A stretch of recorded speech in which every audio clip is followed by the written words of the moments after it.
মানুষের মধ্যে হিংসা তো আছেই, সেটা সবসময় দেখি। একজন আরেকজনকে হিংসা করে, একজন আরেকজনের ভালো থাকা সুখে থাকা এগুলো সহ্য করতে পারে না।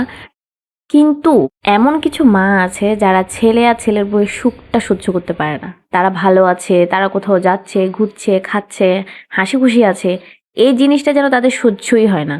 মানে তাদের কাছে হচ্ছে যতক্ষণ ছেলে আর ছেলের বউ ঝগড়া করবে খুব শান্তি লাগে, খুব শান্তিতে পেটের ভাত হজম হয়, খুব শান্তিতে ঘুম আসে। এমন কি করে হয় আল্লাহই জানে। অথচ সেই মাই কিন্তু কষ্ট করে নিজের ছেলেদের মেয়েদের অনেক বড় করে।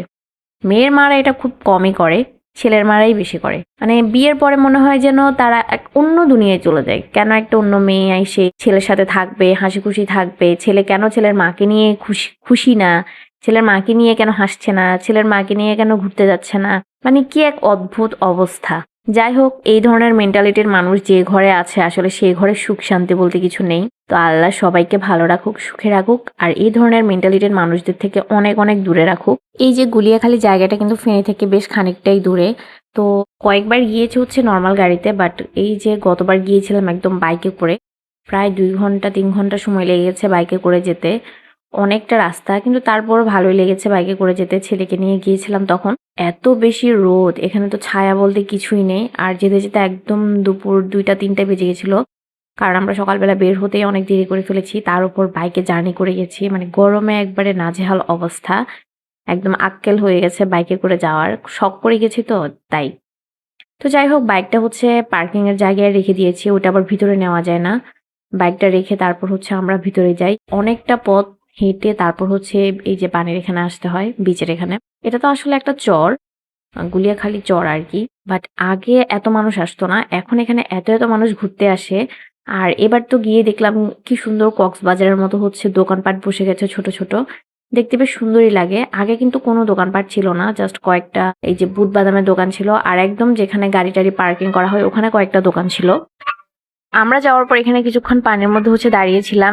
গরমের মধ্যে পানিগুলোর মধ্যে আসলে ভালোই লাগছিল। অনেকে তো এই যে তখন জোয়ার এসেছিল ওইখানে গোসল করছিল। তো আমরা এত পানির মধ্যে নামি না, নামতে ভালোও লাগে না। এরপর হচ্ছে এখানে এই যে গাছের ছায়ার মধ্যে বসেছিলাম কিছুক্ষণ। তখন প্রায় বিকেল হয়ে এসেছিল, তো যার কারণে একটু একটু ছায়া পড়ছিল আর বাতাসও ছিল। যাওয়ার পর হচ্ছে আসলে আমরা একটা চক্কর দিয়ে দিয়েছি পুরো জায়গাটা ঘুরে টুরে। যখন একটু টায়ার্ড হয়ে গেছে তখন হচ্ছে গিয়ে বসেছিলাম আর আশপাশের মানুষগুলোর রং দেখছিলাম।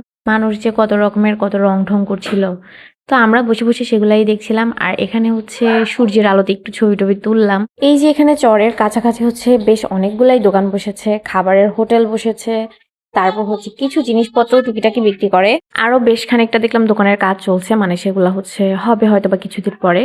তো আমি যেহেতু প্রথমবার দোকানগুলো দেখছিলাম এই জন্য একটু হেঁটে হেঁটে সবগুলা দোকানে দেখেছি। আমি কেনার মতো কোনো কিছু ছিল না, কিন্তু দেখতে বেশ সুন্দরই লাগছিল।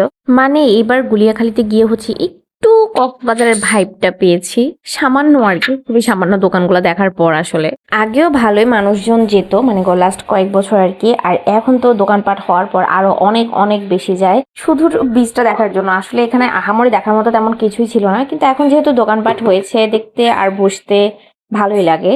তো আমরা বেশ কিছুক্ষণ এখানে হাঁটাহাঁটি করেছি, তারপর হচ্ছে একটা দোকানে গিয়ে বসলাম। অনেকটা খিদে লেগে গেছিল, যদিও বাসা থেকে আমরা ভাতটা সব খেয়ে গেছিলাম। তারপর হচ্ছে যেহেতু জার্নি করে গেছি অনেক খিদে লেগেছিল, এখানে হচ্ছে একদম গরম গরম সিঙ্গারা ছিল। আমার কাছে সিঙ্গারাগুলো খেতে বেশ ভালো লেগেছিল, গরম ছিল এগুলা, আর বেশ ভালো মজাও ছিল। তো তারপর এই যে খাওয়া শেষ করে আমরা আবার চলে গেলাম হচ্ছে একদম পানির কাছে, যেহেতু এখন পুরোপুরি ছায়া চলে এসেছে বিকালবেলা। বাবা ছেলে তারা কিছুক্ষণ লাফালাফি ঝাপাঝাপি দৌড়াদৌড়ি করলো। এরপর হচ্ছে আমরা এই যে আবার চলে যাচ্ছি, প্যাক করব এখন। আর এখন হচ্ছে ভাটা চলে আসছে, জোয়ারটা চলে গেছে, যার কারণে নৌকাগুলো এখানে আটকে গেছে। পানি তো এতটুকু পর্যন্ত আসে, কিন্তু ভাটা চলে আসার কারণে হচ্ছে আর নৌকাগুলো যেতে পারেনি। আবার যখন জোয়ার আসবে তখন যাবে। তো সেখান থেকে হচ্ছে আমরা আসার সময় একটা কাবাব হাউস পড়ে, এখানে একটা কাবাব হাউসে গেছি। সেখানে বেশ বাচ্চাদের খেলার একটা সুন্দর জায়গা ছিল। আমার ছেলে তো সেখানে গিয়ে আর বের হয় না। খুব বড় না, ছোট একটা টিনের ঘর, এখানে বাচ্চাদের খেলার কিছু একটা ব্যবস্থা করেছিল। তো কিছুক্ষণ ছেলের সাথে এখানে বসলাম, ও তো এখান থেকে বেরই হতে চাচ্ছিল না। তো আমরাও কিছুক্ষণ দাঁড়িয়েছিলাম, আর যেহেতু জার্নি করেছি আসলে বেশিক্ষণ এখানে দাঁড়ানোও যাচ্ছিল না। ও কিছুক্ষণ খেলা করার পর হচ্ছে আমরা ওকে একটু জোর করেই এখান থেকে নিয়ে গেছি যে ভিতরে গিয়ে বসবো, আর দাঁড়ানো সম্ভব না। ও কিন্তু মাশাআল্লাহ বেশ ভালোই মজা করেছে। আসলে ঘুরতে গেলে বাচ্চারা একটু বেশিই মজা করে। আর এই কাবাব হাউসটার জায়গাটা বেশ বড় ছিল, বাইরেও বসার জায়গা ছিল, ভিতরেও বসার জায়গা ছিল। আমরা ভিতরে গিয়ে বসেছি, আসলে নামটা মনে নেই কি একটা নাম, বাট বেশ সুন্দর ছিল, সাজানো টাজানো। বাইরে অনেক অনেক মানুষ বসা ছিল। বাইরে কিন্তু বেশ ভালোই বাতাস ছিল। তারপরে বাইরে যেহেতু বসার জায়গা ছিল না আর ছেলে মানুষ বেশি ছিল, যার কারণে আমরা ভিতরে গিয়ে বসি। এরপর আমরা কাবাব অর্ডার দিলাম, খেলাম। খিদার কারণে হয়তোবা সবকিছু এত বেশি মজা লেগেছিল। আমাদের তো ঘোরাঘুরি করার পর অনেক বেশি খিদে লেগেছিল। তো যার কারণে আমরা খাচ্ছিলাম, কিন্তু আমার ছেলের একদমই খিদে ছিল না। হয়তোবা ওর খিদেটা বুঝতে পারছিল না অথবা এক্সাইটমেন্টে খাচ্ছিল না। কিন্তু ও কিছুই খায়নি, শুধু লাফালাফি ঝাপাঝাপি করেছে। এত বেশি দুষ্টামি করেছে। এমনিতেই একটু দুষ্টামি করে আর বাইরে গেলে তো তখন আরো বেশি খুশি থাকে। খুশির ঠেলায় দুষ্টামি বেশি করে। সব মিলিয়ে বেশ ভালোই একটা জার্নি ছিল।